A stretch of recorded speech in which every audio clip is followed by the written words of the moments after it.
Okay, to start off with, how many of you on your California IDs or on your driver's license have the little pink dot saying you're an organ donor? Okay. Good number of you, kind of. How many of you know the steps to becoming a donor besides circling the yes on your driver's license application?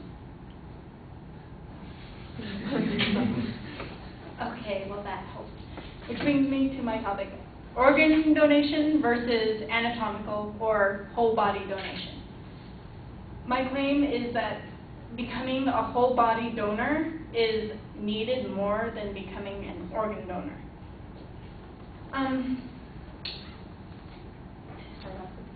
Anatomical donation is also known as whole body donation, which means an individual donates his or her whole body after death to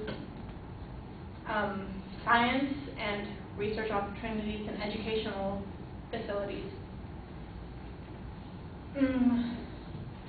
My first claim will be donating one's whole body will help educate future generations, help researchers find cures for diseases, and help companies make safer and more effective products. My second will be that organ donation helps only a small amount of people as opposed to helping like future generations with anatomical donations. And my third is that many people are reluctant to become whole body donors. Now, first off, scientists can research cures for diseases without donation of whole bodies, such as cancer, diabetes, Alzheimer's, dementia, Parkinson's disease and arthritis, and also spinal cord injuries and other major injuries that, let's just face it, dead bodies can take a lot of pain, so you could work on them easier. Which brings me to the next point. Surgeons, CSI workers, and other people who work with bodies are able to perform their jobs better because of the donations of whole bodies to educational facilities, such as orthopedic education, surgical education, which also includes plastic surgery, the development of surgical instruments, the use of minimally invasive surgical procedures.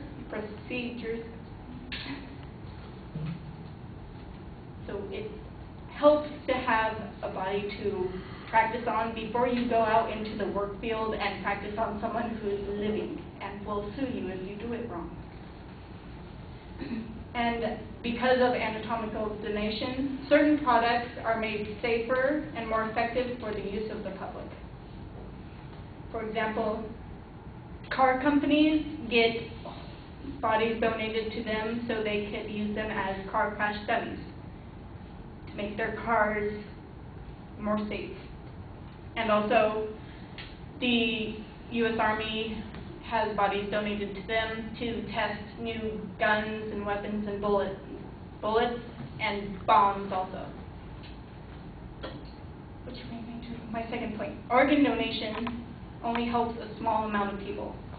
More than 100,000 men, women, and children need a life-saving organ transplant, and yet another name is added to that national organ waiting list every 10 minutes.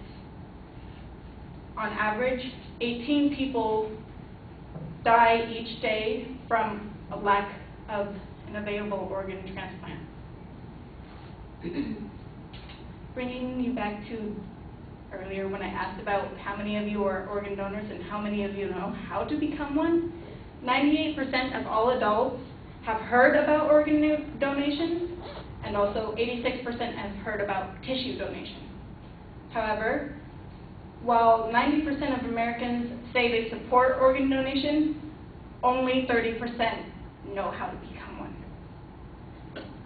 Whereas people, when asked to become a whole body donor, of course they're going to be slightly reluctant, because that means they probably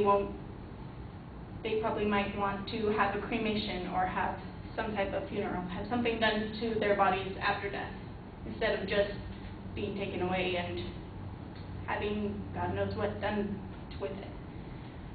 So of 385 randomized households, 49% said that they would consider whole body donations.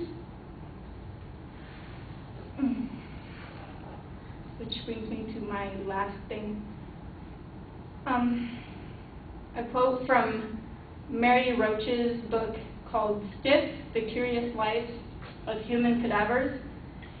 It is astounding to me and achingly sad that with 80,000 people on the waiting list for donated hearts and livers and kidneys, with 16 a day dying there on that list, that more than half of the people in the physician H's family was in will say no, will choose to burn these organs or let them rot. We abide the surgeon's scalpel to save our own lives, to save our loved ones' lives, but not to save a stranger's life. And with that, thank you.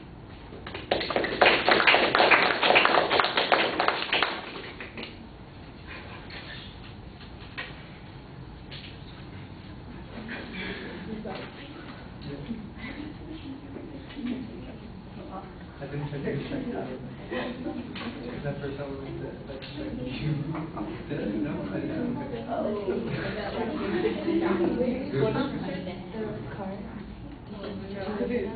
She didn't